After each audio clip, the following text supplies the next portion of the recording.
Oi gente, meu nome é Isabela e eu tô calada. Tipo, que é isso, né? Todo mundo sempre me fez essa pergunta e é muito estranho ter que toda vida que eu tô comendo explicar minha doença, que eu tenho, o que é as pessoas se assustarem, então às vezes achar que eu tô exagerando, fingindo e tal. Mas aí é, eu essa conversa, esse diálogo, né, faz parte da minha vida há 8 anos, né, desde 2010, que foi quando eu diagnostiquei, o médico diagnosticou a minha calásia. E a intenção de eu fazer esse vídeo foi porque eu tenho que fazer um exame esses dias e eu queria muito ver, queria saber de outras pessoas que também tinham que fazer, ver como foi, o que, é que elas estavam sentindo. E eu não achei. Eu achei vídeo de 3 moças que tinham calásia também, mas nenhuma era brasileira, nenhuma falava português. Eram todas latino-americanas, uma era do México, outra era do Peru e a outra eu não me recordo de onde ela era. Como eu entendo espanhol, eu entendo um pouco de espanhol, eu assisti os vídeos e vi que, tipo, tudo que eu sinto, elas também sentem, sabe? Todas as dores, todos os incômodos, até o que as pessoas falam delas, também falam de mim. Por mais que sejam 3 países diferentes, as pessoas pensam as mesmas coisas as 3, sabe? E comigo também é do mesmo jeito. E eu também sou de uma nacionalidade completamente diferente da delas, né? A cultura é diferente e acontece a mesma coisa com todas. Então eu parei pra pensar, poxa, não tem nenhum vídeo em português e as pessoas daqui do Brasil que também tem esse problema, sabe? Aí a intenção de eu fazer esse vídeo é pra essas pessoas que falam português, não entendem espanhol e também querem entender mais sobre o que elas têm, querem entender sobre o que elas sentem. Eu faço esse vídeo pra vocês, tá? Eu vou tentar falar um pouco sobre como foi que eu descobri, quais foram os meus sintomas, como começou, como é a minha vida desde que eu descobri, os exames que eu tive que fazer, essas coisas, tá? Vamos lá. Então vamos lá. Como foi que eu descobri, né? Em 2009 foi meu aniversário de 15 anos. Aí tava naquela ansiedade da festa, organizando tudo e tal, né? Foi quando eu comecei a sentir os primeiros sintomas. Quando eu comia, tipo, eu tava comendo e era como se a comida quisesse voltar, quando fosse um refluxo. Aí eu tinha que me esticar e respirar e a comida descia. Tipo isso, como se a comida viesse aqui e voltasse. Como se fosse um refluxo mesmo. E aí foi passando, aí eu tentava esconder porque eu ficava com vergonha, eu achava aquilo estranho. E aí foi passando, foi piorando. E aí eu comecei a ficar com vergonha de comer na frente das pessoas, porque toda vida que eu comia acontecia aquilo. E não é legal, né? A gente tá comendo e as pessoas verem, as pessoas achavam estranho, perguntavam o que estava acontecendo, eu não gostava daquilo. E aí eu comecei a me esconder, evitar sair pra comer, sair pra jantar, meus pais saíam muito pra jantar, eu evitava sair na época. E aí foi piorando. Aí meus pais me levaram pro gastro, né? O gastro fez endoscopia. Endoscopia é aquele exame que eu fui sedada, né? Aí foi só anestesia local, no nariz e na garganta. E aí ele enfiou uma sonda, uma câmera pelo nariz, passando por todo o sistema digestivo até meu estômago. Eu não achei minha primeira endoscopia pra mostrar. Mas nesse primeiro exame não deu nada, que a calase ainda estava muito no início. Então, como não tinha nada, como não tinha nenhuma irritação, nenhuma inflamação, pela biópsia também não deu nada, o médico disse que era refluxo. E aí eu fiz o tratamento de refluxo. Tinha uma lista de alimentos que eu não podia comer, chocolate, pimenta, café e vários alimentos assim. E refrigerante também não podia tomar. E dentro desses... E aí eu teve medicamento caro, era o pantoprazol na época. E aí eu tomava o pantoprazol e tomava o remédio para enjoo, porque como eu vomitava, né, passei a vomitar depois que piorou, eu passei a comer e vomitar na mesma hora. E aí ele me dava o remédio para enjoo para me tomar meia hora antes de comer. E aí eu passei a fazer isso. Eu tomava e não adiantava de nada. O remédio não adiantava de nada. Tomar o remédio primeiro era ruim, porque eu sentia doer. O comprimido não passava por causa da calase. E aí eu parei de tomar o remédio por conta própria. Aí meus pais ficaram brigando comigo, porque eu não tomava remédio, eu tava piorando. Nessa mesma época eu comecei a sentir dores muito fortes no peito. Parecia que eu tava tendo uma parada cardíaca, um ataque cardíaco. Doía aqui, doía as costas. Eu sentia tanta dor que eu não sabia de onde vinha a dor. Doía em todos os lugares, que eu não aguentava, não sabia o que fazer. Meus pais também não sabiam o que fazer. Eles achavam que eu tava com gases. E aí mandavam tomar um remédio. Só que como é que eu ia tomar um remédio se eu não conseguia comer, não passava nem água quando eu tava sentindo essas dores? Aí foi piorando e voltei pro médico. Quando eu voltei pro médico, eu falei tudo o que ele estava sentindo, ele já desconfiou que eu tinha calase, não refluxo. Então ele passou a manometria. Na verdade, ele passou primeiro o esofagograma, né? O que é o esofagograma? É tipo um raio-x do esôfago. Eu tô com ele aqui pra mostrar. O raio-x do esôfago, eu tenho que tomar um líquido pastoso, é tipo um iogurte bem grosso, bem pastoso e bem ruim mesmo. E aí antes tomava, eu botava na boca, não podia engolir, e eu ia naquele cantinho do raio-x, né, que fazia em pé.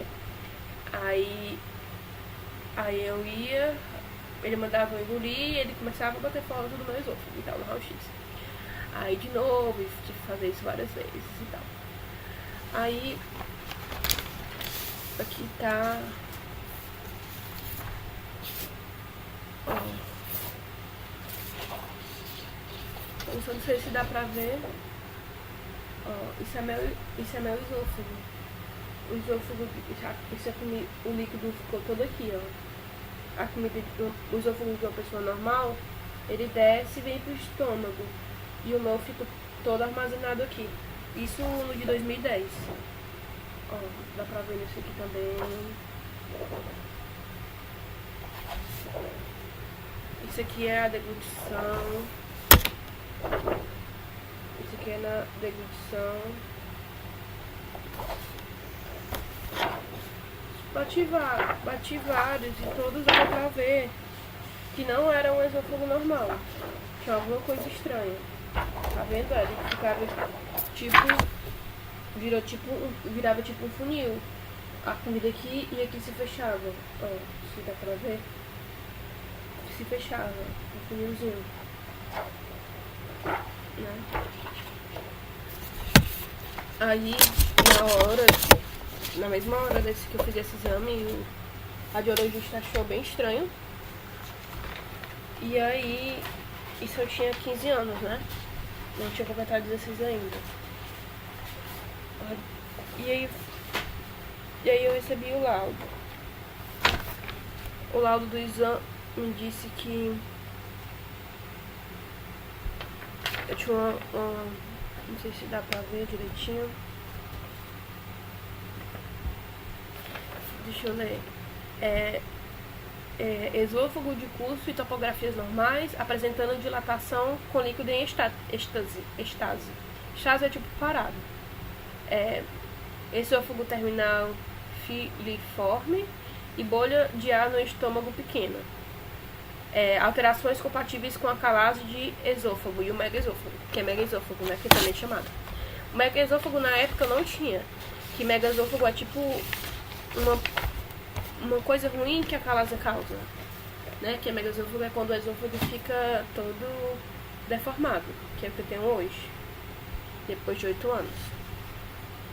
Depois que o doutor recebeu esse exame, ele mandou eu fazer a manometria.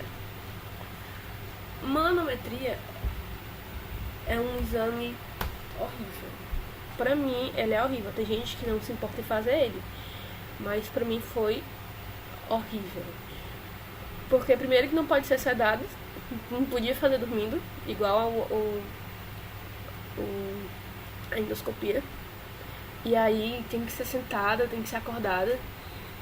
E aí o doutor passa uma sonda, ele bota anestesia local no nariz e na garganta, mas que não adianta de nada, a gente sente tudo. Eu senti tudo, né? Passa a sonda do nariz pelo todo o sistema digestório até o estômago. Aí de um tanto tempo ele tira um pouquinho da sonda e eu tenho que beber água, uns 5 ml de água. Aí ele tira mais e bota mais 5 ml de água. Ele tira mais e bota mais 5 ml de água. Pra quem tem acalásia como eu, ou não sei se isso foi pra mim, pro meu tipo de acalásia, porque eu não entendi bem quando as outras pessoas falaram nos vídeos, desse exame nos outros vídeos. Eu não sei se foi só comigo, mas não dava certo o exame. Tipo, tinha que ficar voltando, indo, então ele ficava descendo aquela câmera, voltando a câmera não, a sonda. Desce a sonda, sobe a sonda, desce a sonda, sobe a sonda, pra saber se tá tudo certo. E isso eu tendo que beber água com a sonda passando pela minha garganta. Então não é uma sensação nada boa, nada legal. Dá um desespero legal, porque pra começar pra me engolir eu tinha que fazer força, que eu tinha acalásia, né? E aí como é que eu ia engolir fazendo força com a câmera passando pela garganta? Não era nada legal. E aí, aqui tá o meu exame, né? Que são várias folhas desse exame. Ó, num esôfago normal, ele é mais ou menos assim, como é essa fase. Essa parte aqui é a parte da minha deglutição. Na hora que eu engulo, aí ele faz isso. Tá vendo como fez nesse aqui? Em todos os momentos é pra ele fazer isso, ele não faz, ó. Que ele não tem a deglutição, ele não tem o movimento peristáltico, que é a força que o esôfago faz para a comida descer da boca ao estômago, né? E aí são várias folhas desse exame. Olha, aqui dá pra ver que não tem movimento. Não tem movimento na hora da deglutição. E aí nessa parte aqui, que é o pirolo, né? Que assim, tem a boca e a gente mastiga e tem formando o bolo alimentar, e o bolo alimentar ele desce pelo estômago, pelo esôfago. Ele desce pelo movimento peristáltico, é uma força que o esôfago faz assim e desce sozinha a comida até o estômago. O movimento peristáltico, ele abre o pirolo. O pirolo é como se fosse... O estômago é uma bolsa grande e o estômago ele tem dois fechos, um em cima e um embaixo, que é o pirolo, que é o esfíncter superior e o esfíncter inferior. Algo assim. Se eu estiver errado, me perdoe. E o esôfago, no movimento peristáltico, ele faz abrir o pirolo superior. E aí o pirolo, que é fechadinho, ele relaxa, se abre e o bolo alimentar pode passar. Aí depois que a comida passa, ele se fecha novamente, que é quando acaba o movimento peristáltico. E ele faz esse movimento de abrir e fechar. No exame, com esse movimento de abrir e fechar, era pra essa parte aqui, que é a parte do meu pirolo, tá igual a essa daqui, relaxada, né? Ó. Só que vocês veem que ele tá completamente diferente, tá cheio de ondinhas, né? Que é que ele não relaxou, ele tá bem tenso ainda, bem fechado. Né? Aí com esse exame eu fui diagnosticada com acalásia. Aí aqui tá falando, tem o laudo, né, do médico. E o laudo do médico fala que eu não tenho contrações peristálticas zero. Tá tudo anormal. Mas não tava tão anormal assim há 8 anos atrás, né, em 2010.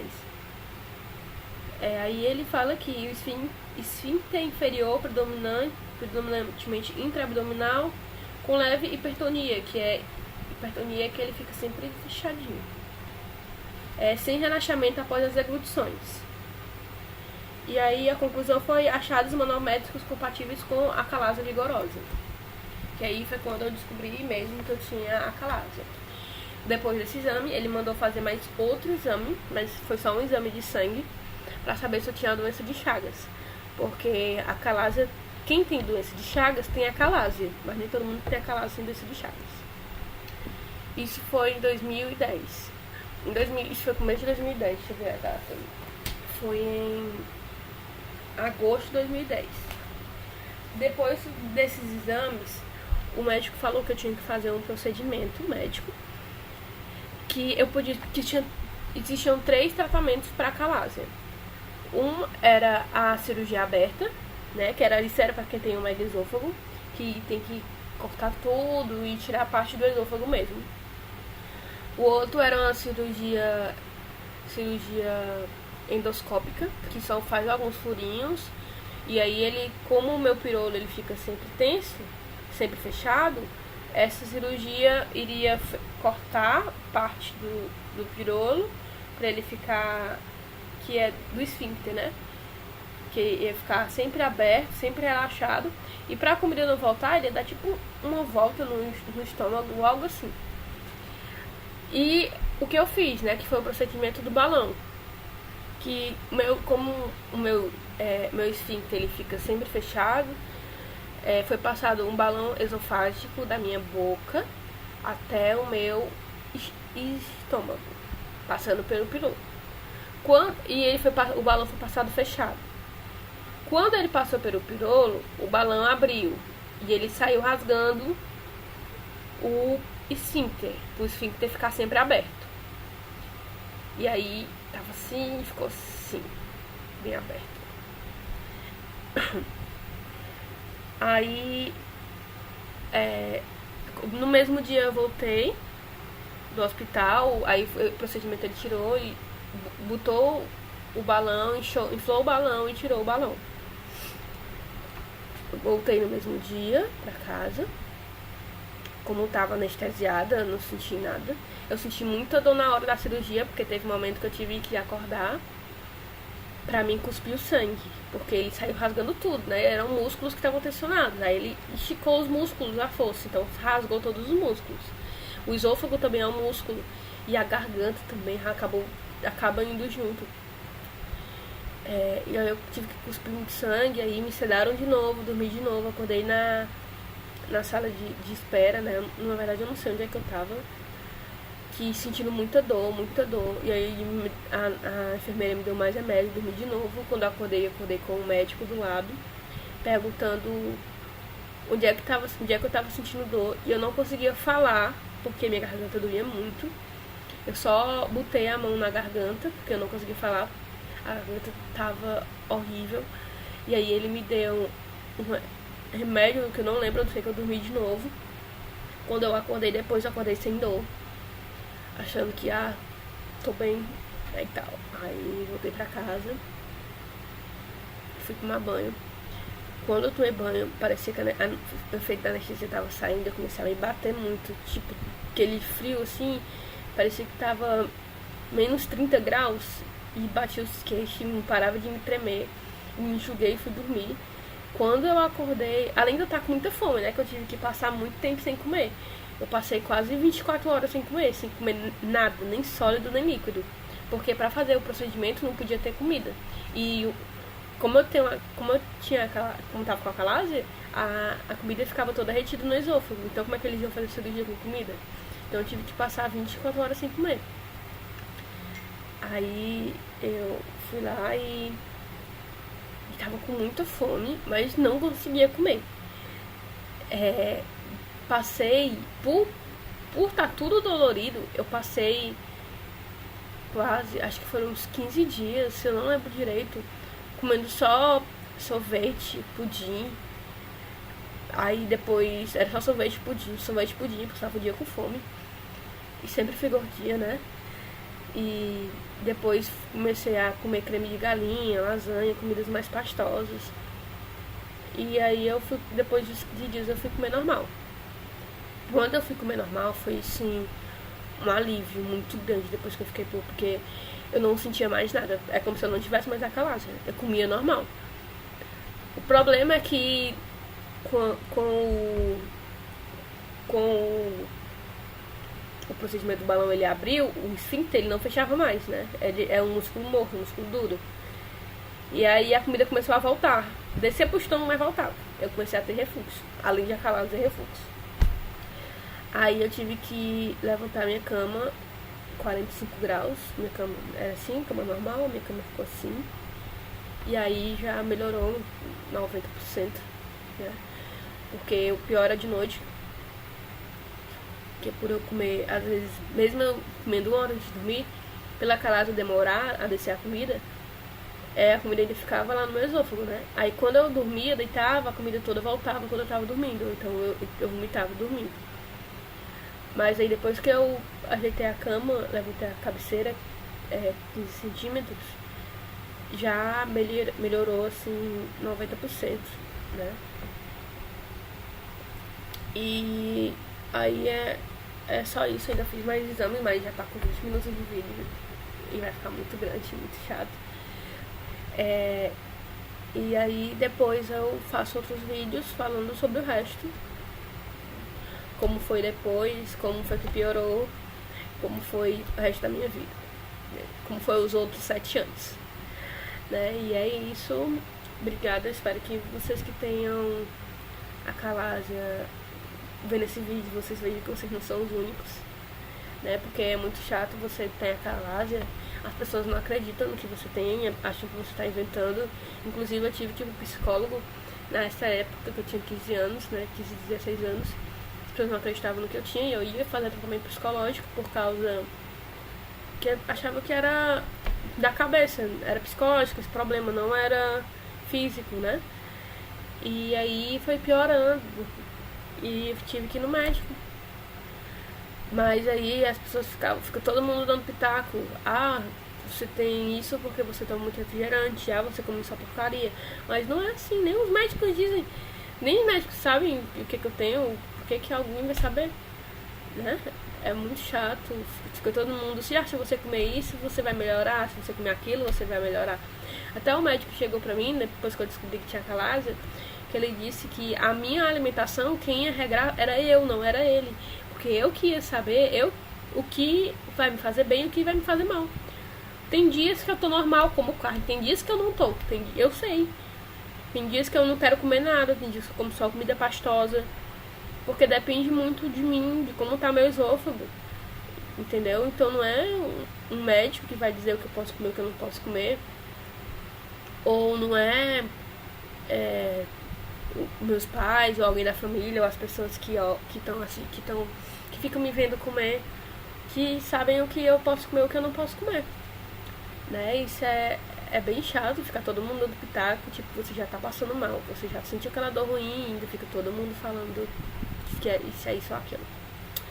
Mas é isso, depois eu faço outros vídeos, e se vocês tiverem mais dúvidas, vocês perguntem que eu tento responder, né? Obrigada. Tchau, tchau. Espero melhoras pra vocês.